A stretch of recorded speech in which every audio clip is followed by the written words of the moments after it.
Good evening. I'm Juliet Samuel, a freshman at Harvard College, and on behalf of the Kennedy School of Government's Taubman Center for State and Local Government and the Institute of Politics, I'd like to welcome my mayor, Mr. Ken Livingston, to the John F. Kennedy Jr. Forum. Mayor Livingston, or Red Ken as we call him in London, is known for more than a few controversial projects back home. Many people know about the London congestion charge, but the removal of the Trafalgar Square pigeons is one of my favourites. But in recent times, what I remember most about Mayor Livingston are his words on the day of the London bombings. That morning I was woken by a phone call from my parents, who were out of town, telling me what had happened. I spent most of the day glued to the TV in our apartment, about half a mile from Edgware Road Station, where the third bomb went off.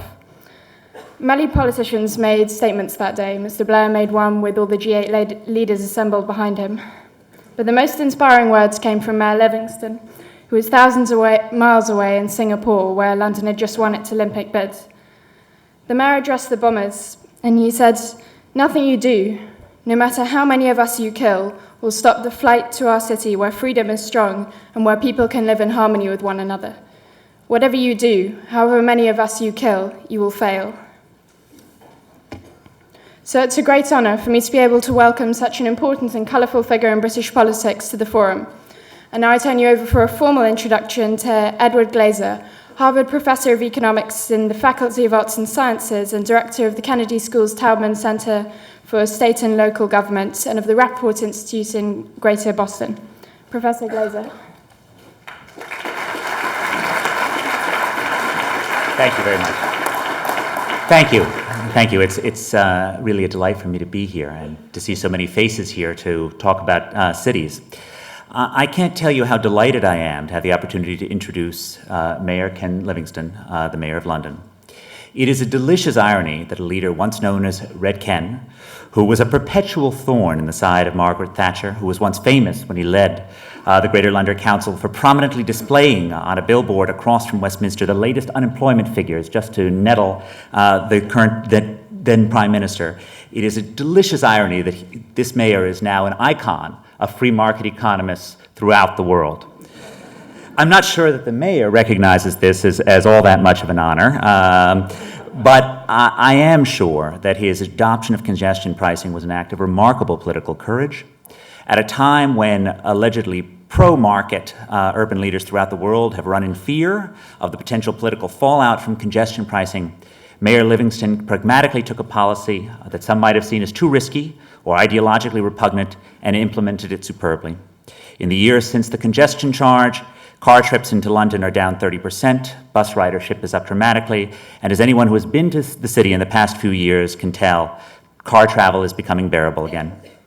While London was not the first city to adopt congestion pricing, Singapore had that distinction, Mayor Livingston's actions have legitimized congestion pricing in the policy debate throughout the world, from Moscow to Medford.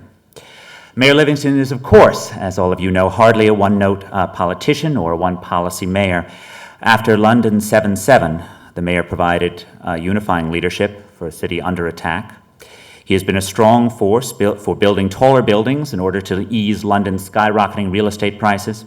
He has never given up his fidelity to his left-of-center ideals, which have made him a vocal spokesman in many foreign policy debates. Indeed, from my perspective, it is the fact that Mayor Livingston combines his strong ideology with such pragmatic policy that provides the greatest lesson of his term of leadership, and in some sense the greatest reason why I'm delighted to have him here today. This lesson is that good policies can transcend ideology, and it's an important lesson, I think, for everyone here at the Kennedy School and at Harvard. And the lesson is that there is a place for social scientists and policy analysts and policy experts who can think that they will provide advice that can be helpful to leaders of all ideological stripes. It does make me proud as an economist to think that a 1952 essay by Milton Friedman on congestion pricing would ultimately prove to be helpful to Mayor Ken Livingston. With that, with tremendous pride, I give you the mayor. Thank you very much for all those kind words. Let me say that simply because Milton Friedman had the idea doesn't automatically make it a bad one. And if you go back and read that paper, it is clearly laying out the principles of a congestion charge or road pricing policy. What he gets wrong is he anticipates that by the time this is introduced, the car itself will be powered by a small nuclear motor. But as I say, he got half of it right. And I think it's important because you touched on market forces. The great debate of the 20th century about whether you could have a different mechanism through a state-controlled command structure, that was resolved quite dramatically by the collapse of the Soviet Union. But one shouldn't therefore automatically draw the wrong lesson from that. I think the failure of the Soviet Union to actually create an alternative to market forces is absolutely clear. It's quite obvious that as a system of exchange and distribution of goods, the market is unlikely to be superseded or bettered. But to draw from that demonstration of fact the conclusion that therefore market forces will solve all your problems and there is no need for regulation has no logic to it. The market will not train your workforce. The market will not preserve your environment. And in many other areas, clear balance between market forces and regulation is clearly the way forward. And therefore, for people like myself coming out of the long ideological conflict of the 20th century, I actually find myself now, when I read back the debates of socialists and non-socialists in the period before Lenin came to power, it's as though really we have taken up that debate and carried it forward. From Lenin's seizure of power, the world was divided along ideological lines and quite disciplined and ordered structure within those, particularly after the Second World War. And in a sense, although the world was always just one miscalculation away from a nuclear holocaust, within those great structures, there was a degree of discipline and control. The world that we now have is actually a much more dangerous and unpredictable one. And whilst those ideological blocks existed, the politics of almost every state internally was brought into a conformity with that ideological divide. And therefore, whilst clearly the great issues of the war in Korea, the war in Vietnam, were the ones where that conflict between communism and capitalism was at its most severe, almost every decision spiraled down through domestic political structures as seen as a pro-Soviet or a pro-capitalist position. And it poisoned, I think, creative thinking. When you now go back and read what socialists before 1917 were saying, they did not automatically assume in any sense that you would have something as ideologically divisive as the Cold War. You can read many of those early socialists, the Webbs and others, and Bernard Shaw, actually arguing that perhaps the way forward for socialism, because it was so obviously logical, should be to persuade the Conservative Party in Britain to adopt it. Now, it's quite interesting when you actually go back and read those, not the assumption necessarily that you needed to create a political party to impose it, but the logic of a more managed market would make itself clear and relevant. And the truth is that actually there has been a move towards a sort of middle ground. I saw Jeb Bush quoted in the paper today as this prospect of another hurricane bearing down on Florida, saying, why Florida? Well, actually, the answer will undoubtedly be for most of us, because we have failed to heed the warnings about our profligate consumption of energy and the climate change consequences of that. And left to the market, there is no guarantee that we will ever do that. It will require the regulation of the state and all sorts of interventions to modify market forces if we are to find a balance between the mode of society and the method of energy consumption that we have and the long-term consequences of that. Now, that's just a preamble that gets me into the very interesting title that we've got here today, where my office was debating about what should we call the lecture. And I basically said, why don't we just call it "And Another Thing?" because I will ramble on about whatever comes into my head at the time, which is what I've broadly done through the last 35 years in political life. But I think, in actual fact, I see the core of what I want to say in the title. If you look at human history, I can't really think of any great innovation in politics, in economics, in art or culture that has happened outside of cities since crop rotation. And I mean, if someone can come up with him before the end of the lecture, I'll buy you a drink afterwards. The reality is, why have cities been so attractive? And it's quite interesting because in that post-war period, cities seem to be losing that. We had in the 60s and the 70s the flight from the cities, the deindustrialization. Cities were seen as problems, and central government had to step in and bail out. Now across the world, cities are innovating, populations are growing. In London, after a decline from 8.1 million people just before World War II down to about 6.5, 6.75 in the early 1980s, our population now is 7.4 million. We are growing at a rate of 70,000 addition per annum. We're on our way to break that 8 million barrier again early by the middle of the next decade at the latest. And that is not a unique situation. You look at the regeneration of Boston, you look at the growth of new high-tech, high-skill industries in many, employment rather than industries. In many of our cities around the world, cities are being revived.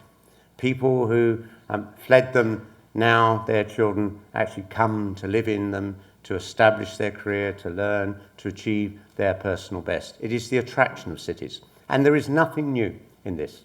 As the peasants in Europe were driven off or forced off or just chose to leave the land, as all the great European cities began to grow, there was a saying which often decorated the entrance to cities: city air makes you free. It's the point I came back to when I thought, what was the answer to the attacks on London? Why do people come to cities? In my city, people arrive every day at the train stations and at the airports from everywhere else in Britain, and they arrive from everywhere else in the world. We now have more young people choosing to come to study in London than any other city in the world. It has got a buzz, but it's not unique in that. Many others are doing the same. People know that the city creates the critical mass of ideas and debate and competition that drives all human culture forward. If you look at ancient Athens, there, from across the Mediterranean, all across the Mediterranean, every young person, I suspect, wished and dreamed of being in Athens, eventually becoming an Athenian citizen, and taking part in the debates, as that city laid the foundation for all that we understand in terms of modern science and culture and philosophy. You look at the history of great cities over the last few thousand years, and once again, you look at London at the time of Shakespeare. Almost everything that we define as modern literature really has its seeds and origin then. A whole succession of young playwrights and poets arguing, debating, getting drunk together, but driving their ideas forward. You look at it in terms of Detroit, in that period after World War I, as all those little small car firms driven forward into bigger and bigger amalgams, competing, creating a whole new industry that dominated and changed the face of the world. The same with shipbuilding in Glasgow, the same after World War II at Stanford, with what effectively laid the foundations for the modern IT revolution. In all these regions, look at Berlin. And sometimes what is driving the city forward is a new economic process or idea. Sometimes it's cultural. You look at Berlin. What was Hitler absolutely determined to do after seizing power? To close all the radical theatre and artistic goings-on in Berlin, which they saw as a threat, they saw as un-German, they saw as challenging family values and everything else. You look at, as Ed Shakespeare and his cohorts creating modern literature, only Paris as the city of light, creating everything that was understood and we understand today by that great leap forward in terms of painting. Right the way across the world, cities have their time, and whether it's driven by economics or culture, they take the whole of humanity forward. But when you look at those that sustain it the longest, it's those that have a sound economic base, but also a strong cultural base. It's not enough just to create a profit, create a new industrial empire. The people that are best and brightest in the world will come there to do that, but then they want to enjoy themselves. And the cities that endure the longest, the cities that are still the most sought after, are those that actually manage to offer their citizens both the economic prosperity and dynamism, but the great cultural innovation that goes with it. It's why when I'm always being asked by journalists, are we under threat? Is London's financial centre under threat from Frankfurt, particularly since Britain failed to join the euro? I say, well, not really, because although, yes, it's a powerful and important centre of finance capital, there isn't anything to do in the evenings, actually. And, of course, all the bright young things that have come to London could have gone to Frankfurt. But if you're making £150,000 a year, what are you going to spend it on at night time in Frankfurt, frankly? And I'm not really being rude to the people of Frankfurt, but that is just one of the harsh realities of life. I mean, what do people find wonderful and dynamic about the best cities?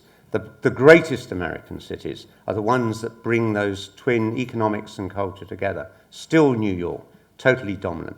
When I was a young man in my teens and suddenly air travel, I can remember hoardings all over London, £100 to go to New York. I mean, at the time I was earning £6 a week in the National Health Service, so this was still just an impossible dream. But in that period, in the late 50s, early 60s, there was a buzz around New York. This was where everything that was happening. This was setting the standards in terms of industry and commerce, in terms of art and culture, and it's wherever we wanted to be. And I think London is on the verge of achieving that. And my city has been given the chance to actually secure that position. It's one of the reasons, I think, why we run the Olympic bid, because it isn't just about the cities in the form they were in the past. The cities that will now be the strongest are the cities that are most open. We've had this summer a rather nasty and ratty general election in which the Conservative opposition had this wonderful strap line, "Are you thinking what we're thinking?" Usually with a picture of an immigrant, usually with a picture of a criminal and so on, saying to people, however reactionary, thought, it's all right, we're thinking that too. And we were worried about that in the Labour Party. Would this engage? Would this be like Nixon's silent majority, that you appeal, you build a coalition of quite reactionary forces? And what's going on was decisively rejected by people who recognise that for all the worries about coping with waves of immigration and rapid economic change, those countries and cities that erect barriers to that are countries and cities which will lose ground. London is the only place in the British economy which matches American levels of productivity. If you take the 25 richest people in London, 10 of them could be defined as indigenous English and largely inherited their wealth, and many of them associated with one particular family. The other 15 were born in a foreign country, chose to come to London or were driven to London by civil war or oppression, and arriving in London built an economic fortune for themselves that created work for other Londoners and wealth that I could tax for the better use of the whole city. And when we do surveys of opinion in Britain, on issues such as immigration and asylum, which have become key and very sensitive issues to debate, we find that in London the figures about acceptance of immigration and asylum are completely out of line with the rest of the country, whereas the rest of the country overwhelmingly hostile to this idea. In London, there's virtually an even balance. London is the only place in Britain where virtually a majority of the population are welcoming immigration and asylum seekers, because so many Londoners know their jobs, their prosperity depend on it, that openness. And that is why we match the American productivity levels. When I look at the long economic history of America as the old industries started to die, and it looked for a time, there's endless numbers of books published about how Japan would overtake America and so on, and America was doomed to a slow decline.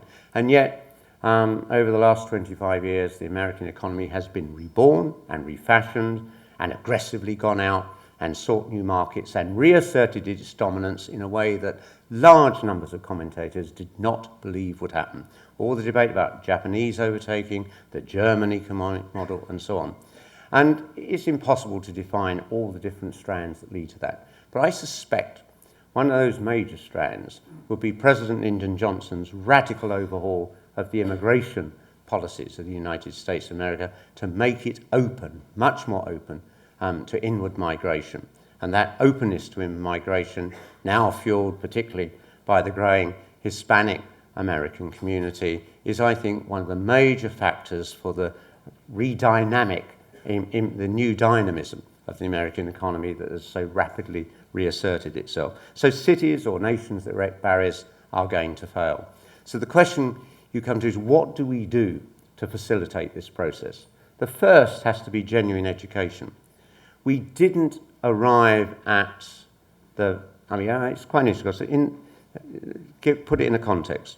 In the 3 weeks before the July the 7th bombing, the Metropolitan Police recorded 74 what we call faith-hate crimes. Sounds a pretty scary figure. All of those were verbal verbal abuse or a slogan daubed on a synagogue. None were a physical attack. In the 3 weeks after the 7th of July, that figure went up to 274. They were all almost overwhelmingly verbal attacks. They were primarily young white men abusing a Muslim woman. Almost no instances actually of the young white man abusing a Muslim man, and it's an element of bullying. There was one instance in which a rock was thrown at a mosque in the suburb of Bexley. And I think that filled me with incredible pride. I did genuinely worry, how is a city going to cope when people born in our own country, educated in our own universities, then turns around and takes life?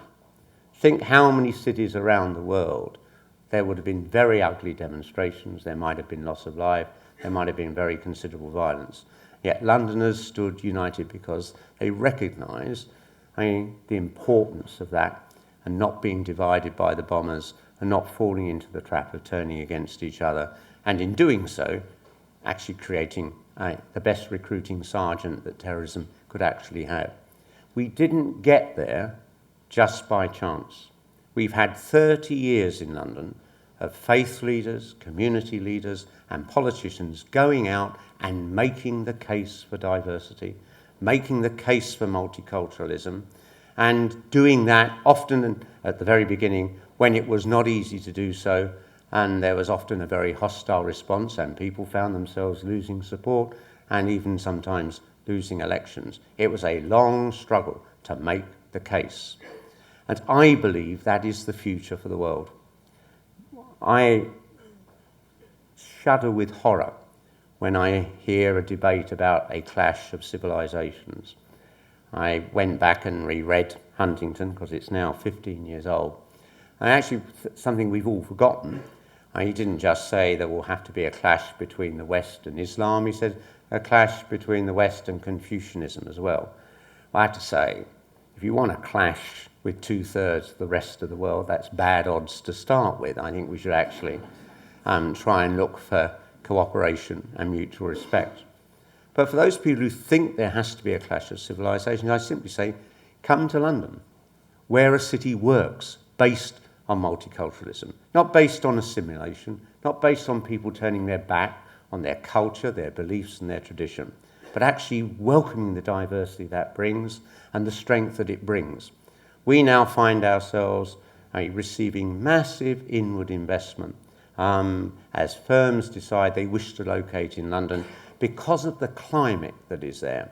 300 languages spoken. None of the other cities bidding for the Olympics could match that. New York has 200. But in a sense, it has become genuinely a global city, and it's been because it's open. And I think it represents the best future possible for humanity. We could have a clash of civilizations. We could gear up for another Cold War with vastly increased military spending, endlessly fighting wars where that clash of civilizations will be at its most intense and unpleasant. Or we can set out to say that other cultures will change from within in their own time, and we in the West do not have the right to impose our way forward, or often, in a sense, militarily. If we can do that, if we can actually step back and allow the rest of the world to change and to learn and grow at its own pace, that, I think, is the way forward and the future. I'm always an optimist. I still hope that out of the present chaos in Iraq might come a functioning democracy. But with every day that passes, I recognise there's also the real risk of a theocratic society of the worst kind. I don't want to think of people being forced to live under a theocracy. For me, the separation of church and state is one of the most important victories societies achieve as they progress towards their future. I have to say that in Britain because we haven't got a formal separation of church and state, but it's happened informally. There was once a time you couldn't gain entry to a university in Britain if you were not a member of the Church of England. The actual Church of England, the free churches, Catholicism, none of that was acceptable. You could only get a university education if, and that is not much more than 150 years ago that really started to break down.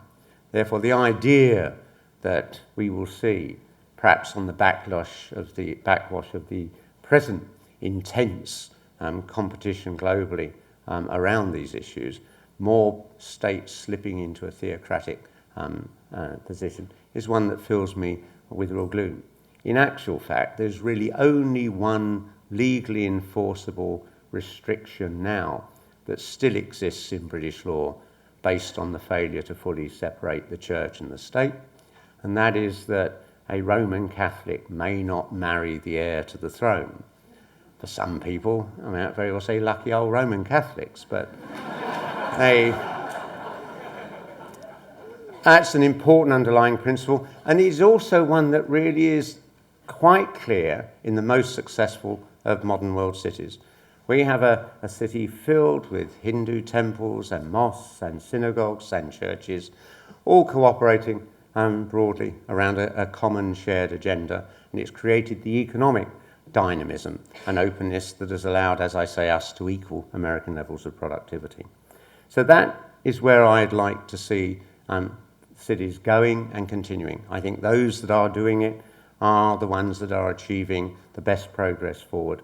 And many of those great cities are now remaking themselves, rebuilding their economies, and recognising the importance of actually that cultural input, every bit as important as the economic base and foundation of a society.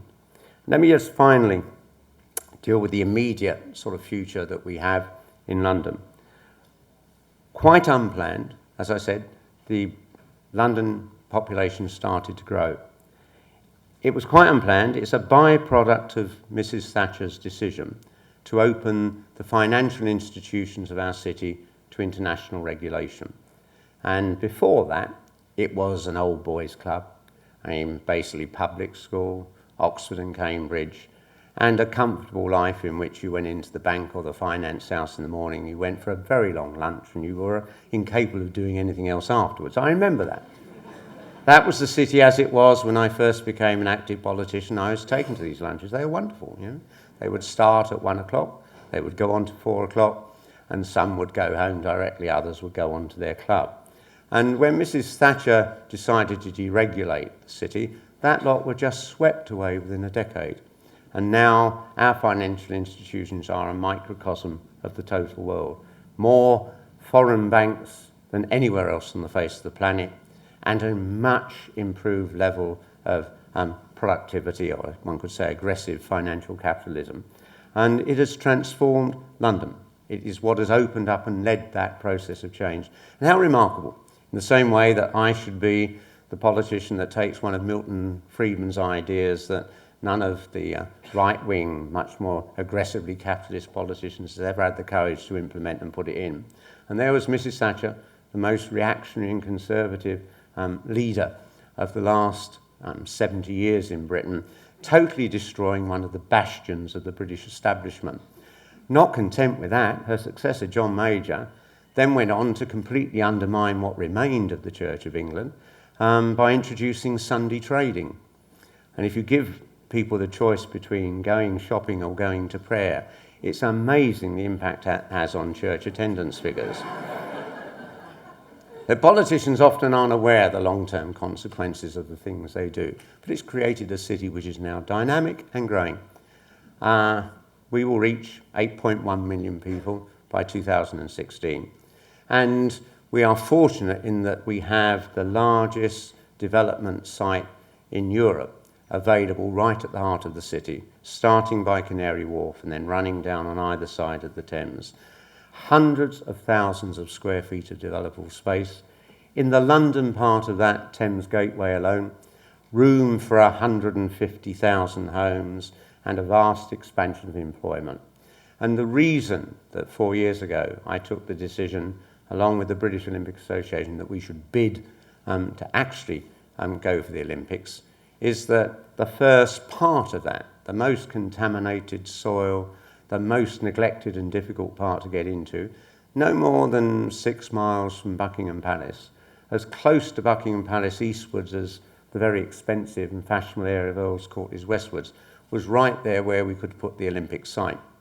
And this is one of the weaknesses of our system of government and our constitution, informal that it is, as opposed to America, is that power is so centralised in Britain that mayors don't, I'd love to have the power of the mayor of New York, a budget 6 times bigger than mine, a whole array of taxes, and running a whole range of services that in Britain are still centrally administered by the state and with very little financial independence. And so, given that limited power, I recognise one thing. If we were to begin this transformation of the eastern derelict zones of London, the only way I'd get decisions out of the British civil service and government quickly to put in the £1 billion of investment that we need for soil remediation in the area and £2 billion of investment for the transport infrastructure to open up the first stage of that is a sword of Damocles called 2012 hanging over their necks, knowing that if they don't hit the deadlines, there rests international humiliation. I got the £1 billion within 3 weeks of the Olympic vote. I most likely would have taken 3 years to slowly, agonisingly prize it out of central government if we hadn't. And that is exactly what the Olympics has become, a chance for cities to transform themselves, most obviously in Barcelona, and now in Beijing, and in London in 2012. And the message I really leave you, because I know actually you hear politicians droning on all the time, the really cunning ones go on so long you don't have time for questions, is that perhaps more, if we look around the totality of this student body, my guess is more of you will work in London in your lives than in any other city in the world. And you will come there because we accept racial and religious diversity, and we live side by side in harmony.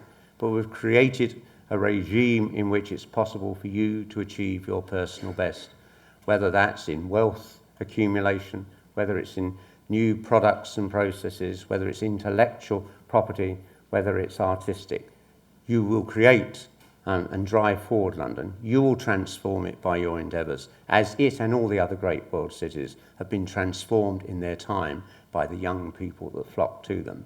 and I say that now in my 60th year, but still feeling only 25 inside, you will enjoy the contribution you make, those of you that come to London. And my guess is that with the Olympic Games, by 2012, people will say of London, as they said of New York 40 years ago, it is the greatest city on earth, and it is great because of the people that built it. Thank you very much.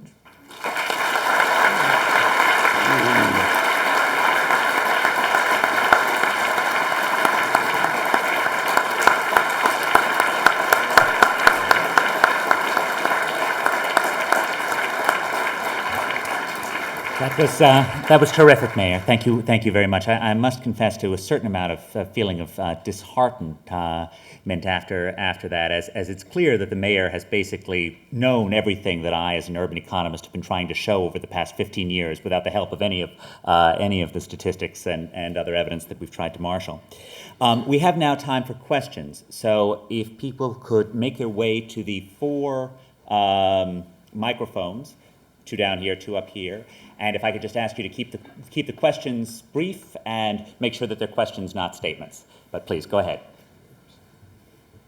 Hi there, Mayor. Thank you for being here with us tonight. My name is Yahweh. I'm a second-year MPP student here.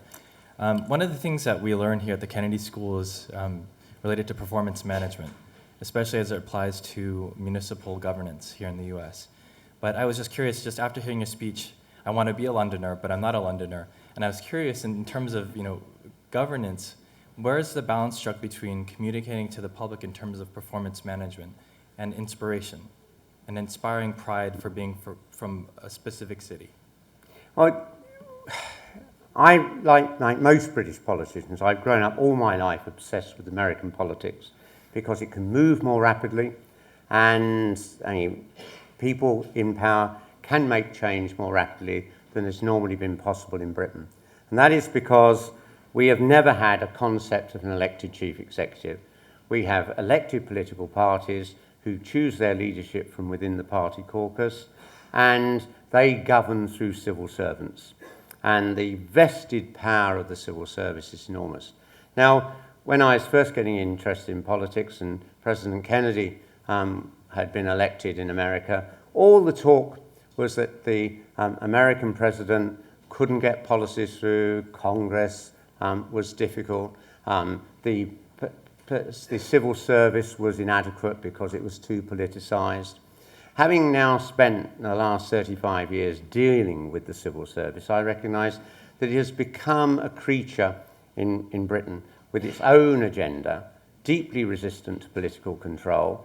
And I think if you, as eventually I'm sure you will, you'll have Tony Blair here, he will tell you the same thing. The struggle, even with a Prime Minister with such a majority and with a sound economy, the struggle to drive through the civil service and get decisions, they have every mechanism for frustrating politicians.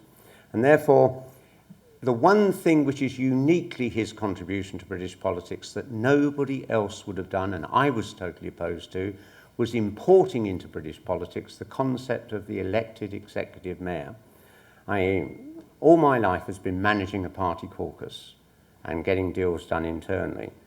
Creating an executive mayor able to take decisions and to be accountable for those means there is no one else to blame. I appoint all the senior civil servants one way or another. Sometimes I have to get the Assembly to agree to them. I set the budget, I decide the priorities. There is no one else to blame if it goes wrong but myself. And I'd say Londoners have taken to this new system no one would now go back to the old system of a council with party caucuses, point scoring and nitpicking. And it's allowed me to drive through change I would never have been able to do if I had to get a majority in a council. When the media campaign against the congestion charge, which was all predicting doom and gloom, was at its height, and my poll rating came down to equal numbers of satisfied and dissatisfied, at that stage, I would have lost a vote if I'd had to rely on the Assembly to carry me forward on all of that. And so I have been persuaded of this as a complete sceptic, and I think actually it will most probably be something that now starts to grow. Both Gordon Brown and Tony Blair have realised after 8 years of trying to run a deeply centralised state that it just doesn't respond as rapidly as other more modern democratic structures, such as in much of Europe or in the United States of America. And if you actually think of the history of the last, since the Great Depression, the response to the Great Depression, both in Europe and in America, was that the central government would take powers to itself, increase its share of the tax take, and impose change and programs on municipal and state level governments. And that process went on right the way through from the Depression until the early 1970s. It was only from then on that power started to shift back in the federal system to governors and mayors here. And when you look around for innovation in American politics, it's in City Hall, it's in the mayoral mansions, it's in the state governor's office, where ideas are tried. If they work, others copy them. The weakness of a strong central government is you have to persuade everybody right up to the top, and then it is imposed on the whole nation, and no one even knows if it's going to work. This system of devolved power, decentralised power, and elective executives clearly responsible for their own actions, I think is much stronger. And I think it may now start to spread very slowly, but it will spread throughout the British political system. Up there. Sophie Craig from the Business School, one of 4 generations of Londoners. You mentioned that the mayor has actually quite little power in London. What would be the first big things that you would do if you had unlimited powers? What are the things that what are the main powers that you would like to be given that you don't currently have? Well, where do you begin? I would actually like an independent city-state. And So would I.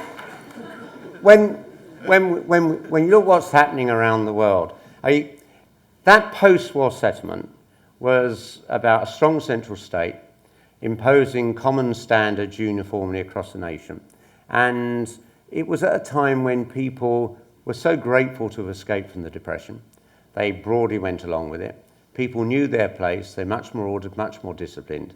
And the number of individual economic choices somebody made were quite limited compared with today. Now, you just can't manage the economy in that way. You've got to devolve and decentralise. And I think that, therefore, a further shift of power from the centre, whether it's in Britain or it's in the United States of America, down to city and governor level, I think is inevitably the way forward, and it would increase dynamism. If you actually look, there's much more doom and gloom about the German economy than is actually borne out by a serious analysis of their strength. That America should have Germany's balance of trade would be actually a very reassuring thing at the present time.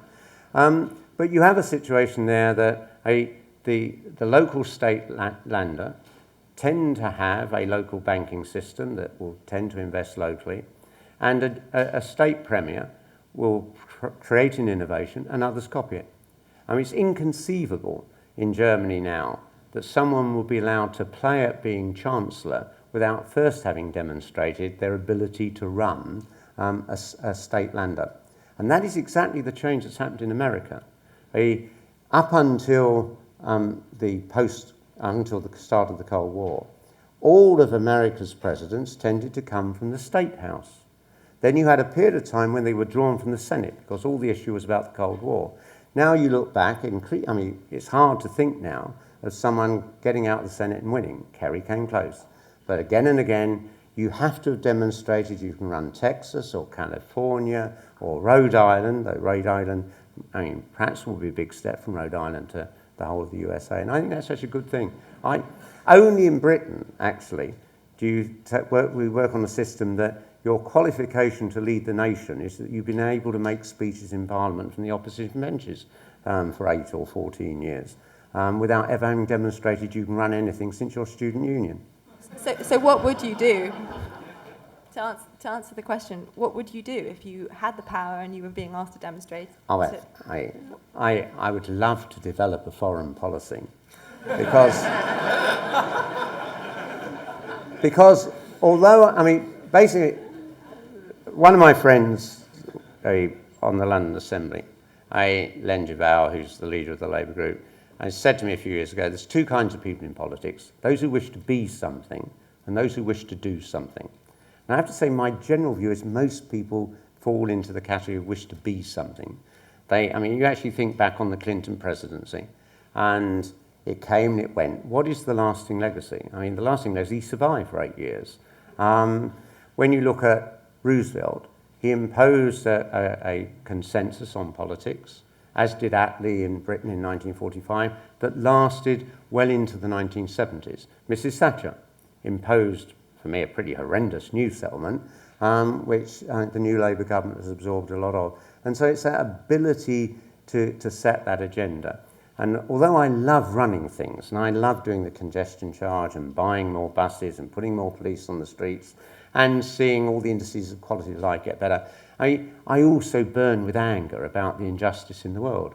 I burn with anger that our trade system, that America and Europe use to rig the entire global system, our farm subsidies ensure that so much of the world lives in poverty and so many young children will die in infancy because we've not allowed their farmers to sell to us, and we've erected all these barriers while we insist on them buying our finished products. Oh yes, I'd love to have a foreign policy.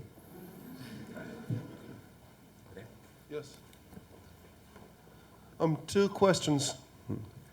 First of all, do you think that church and state will ever be separated officially in Britain? Well, it's quite interesting. There's endless talk about should we have a formal act of Parliament to separate what remains of the links between church and state. But it's really not a great issue because there isn't a great link anymore. And yet when I look at America where you have the formal separation, it's hard to conceive that anyone could be elected to office as I am, as an atheist. I hardly ever see an American politician who doesn't invoke God at the end of it all.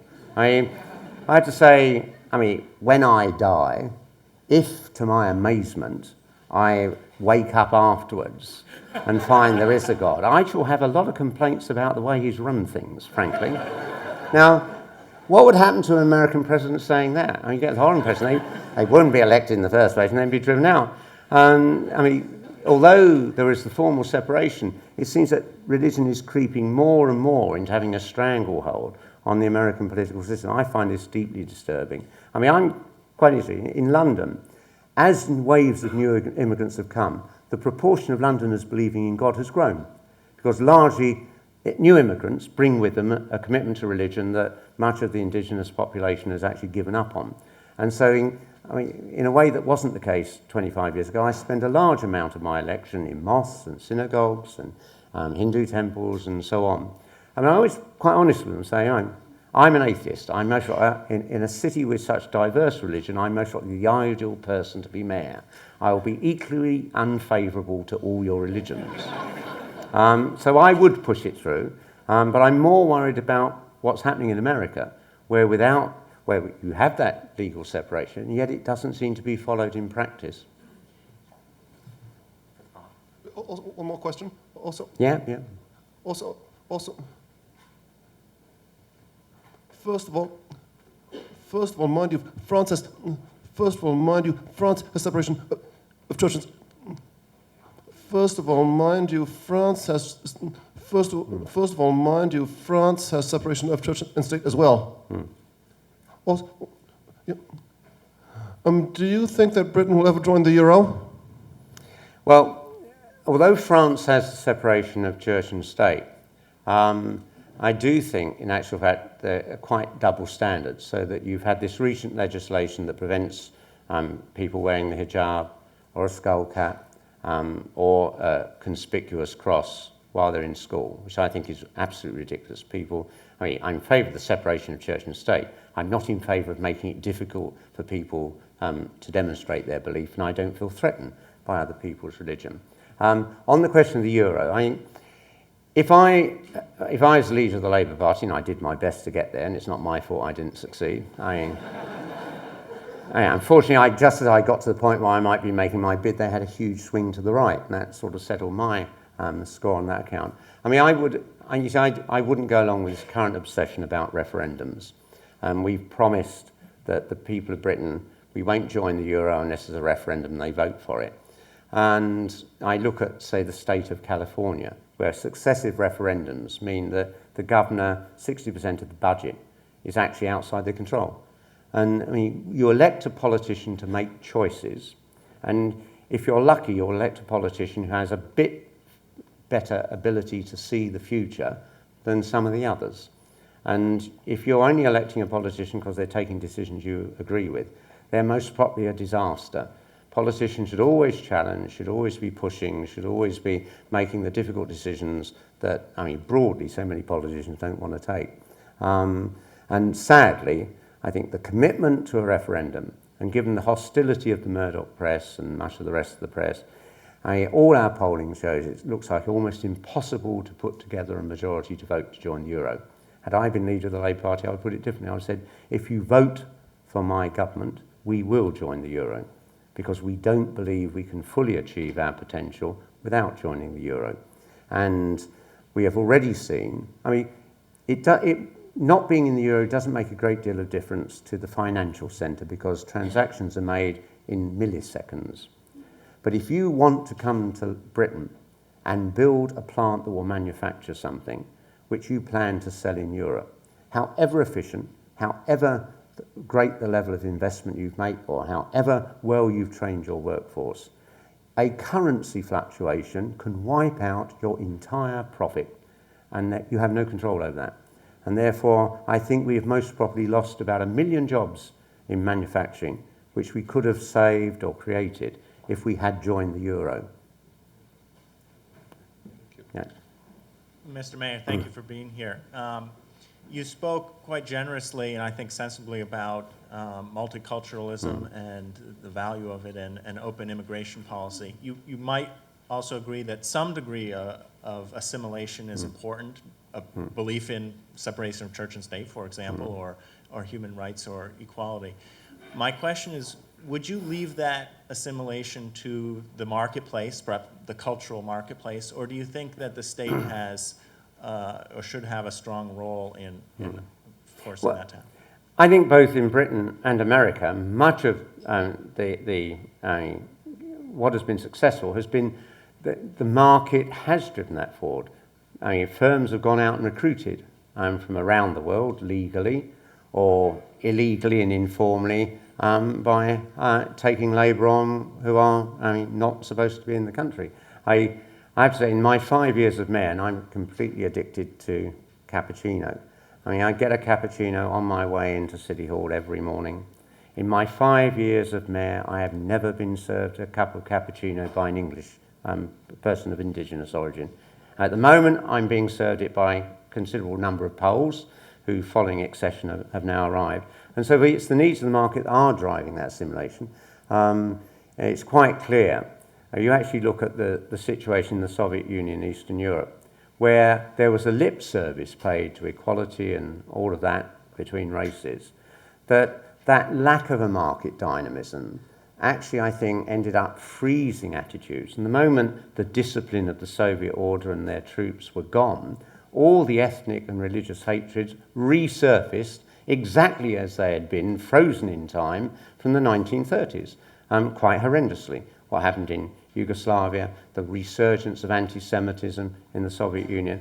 And so I do think actually, although it's not what I would have wanted to believe 25 years ago, the market does create a real mechanism for social change.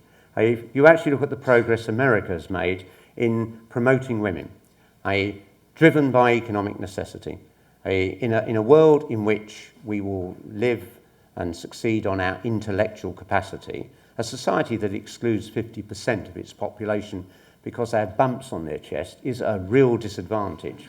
And a firm that doesn't take account of the needs of women will lose.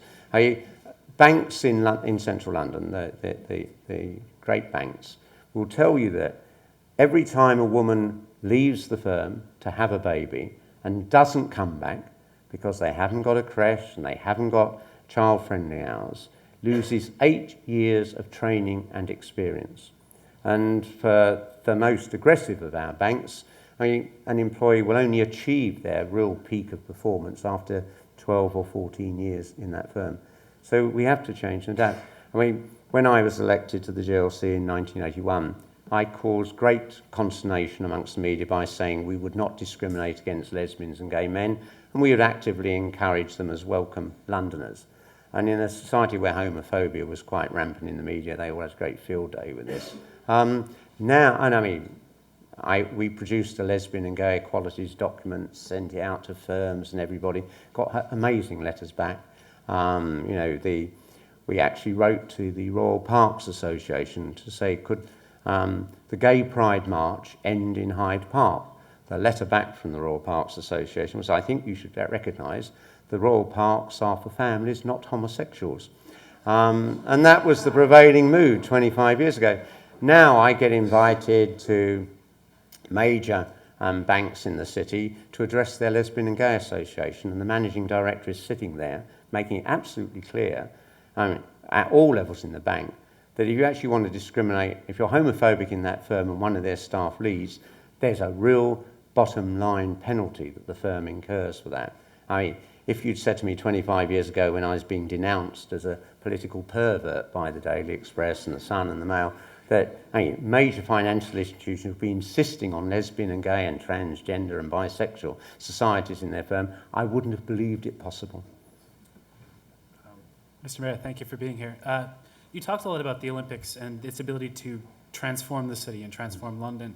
And I was wondering if you could talk about the lessons you've learned from Athens, because it seemed as if, mainly because of some of their management issues, but also because of the $1 billion they had to spend on security, that the Olympics didn't really have the ability to transform that city in the same way.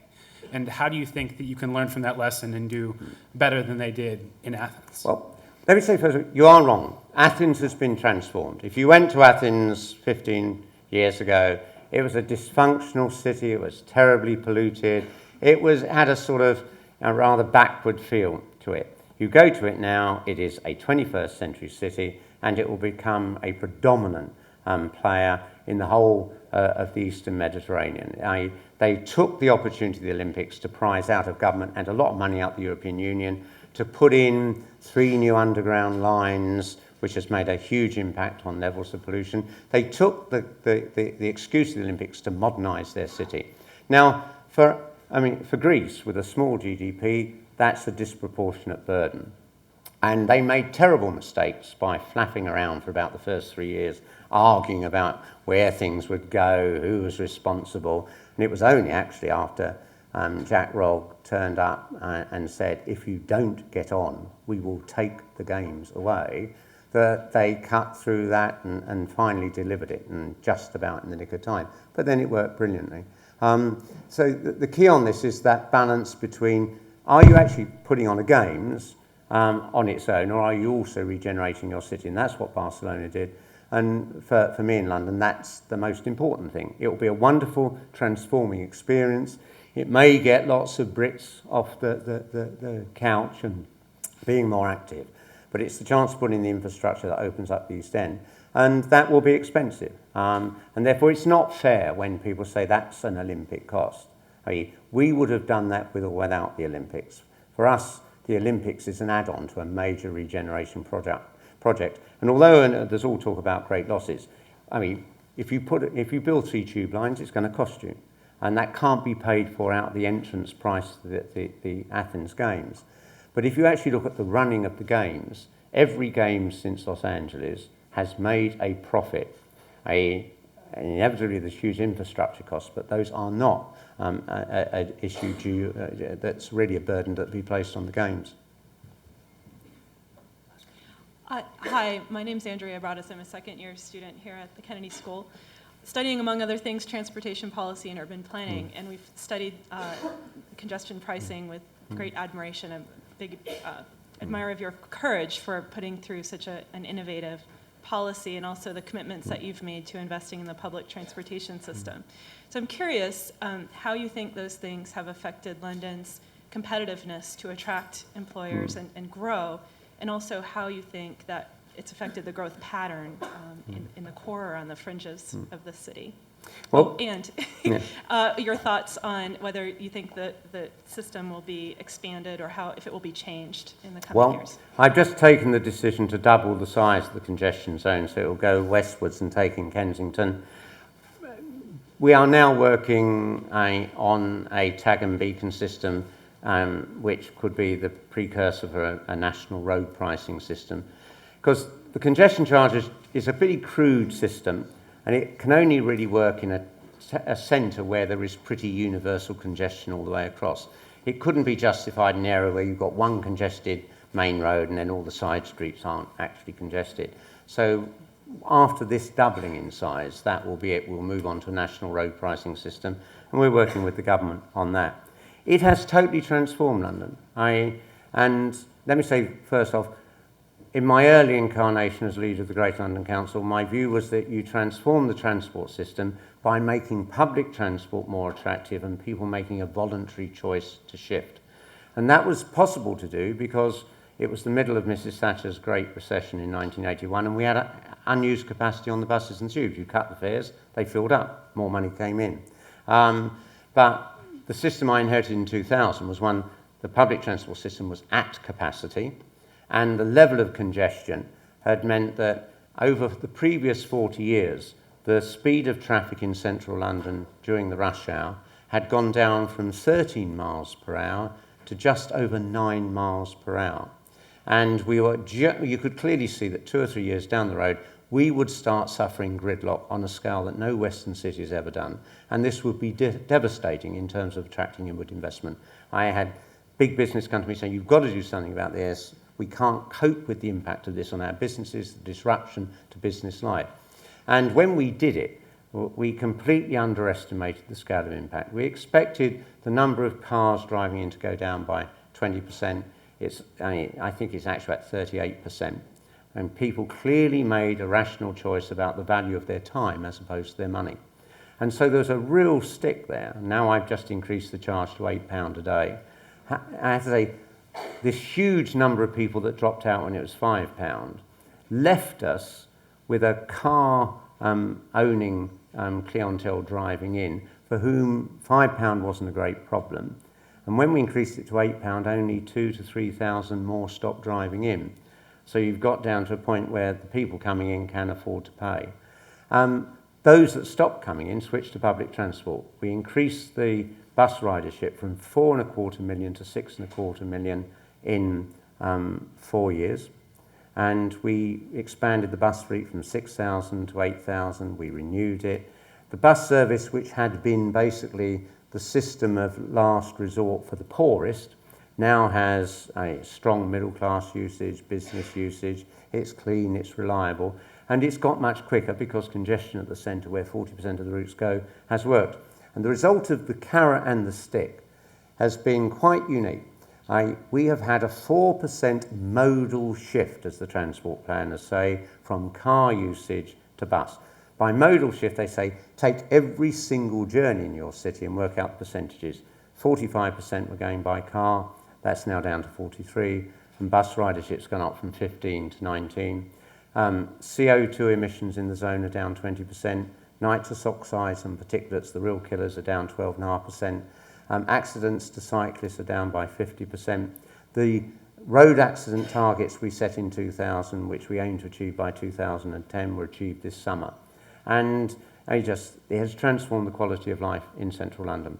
I have to say, though, I don't think there's a great deal of application to most American cities because you are nowhere near 9 miles an hour in the rush hour. You know, people talk about congestion out in Los Angeles, but they're still doing 30 miles an hour along the road. And therefore, I think the major application of this, although Stockholm's about to introduce it, will most probably come in the third world, where car ridership is still small. You often have very old cities with the sort of dreadful road network that we've got, and the ability to change people's pattern of behaviour before it gets set and cemented. And we're now moving on. I mean, this was the small beginning. We're now starting work on this will be the work of 20 years, to convert London to a hydrogen fuel cell economy. That we should move away from carbon-based fuels because of the environmental impact. This is going to be very expensive, but the city that does it first will live forever off the profits of exporting it to the others that didn't have the courage to go first. Thanks. Thank you. Thank you, Mayor Livingston. Anyone got a really rude and unpleasant one they've been... I have been told by management that we're being cut off. But I really can't tell you how grateful I am on behalf of the Taubman Center for State and Local Government and on behalf of the Kennedy School for you coming here and talking to us, for reminding us of certain great facts about cities. The 21st century cities succeed on the power of ideas and on their ability to exchange new breakthroughs, on the importance of appealing to consumers as well as producers in terms of creating urban growth, and on the incredible importance of immigrants and openness to urban success. Thank you, Mayor Livingston. It's been a great pleasure. Americans are very polite. In Britain, I've been some really unpleasant, like greetings with with a few grandparents and sitting there rudely. Yeah. You know,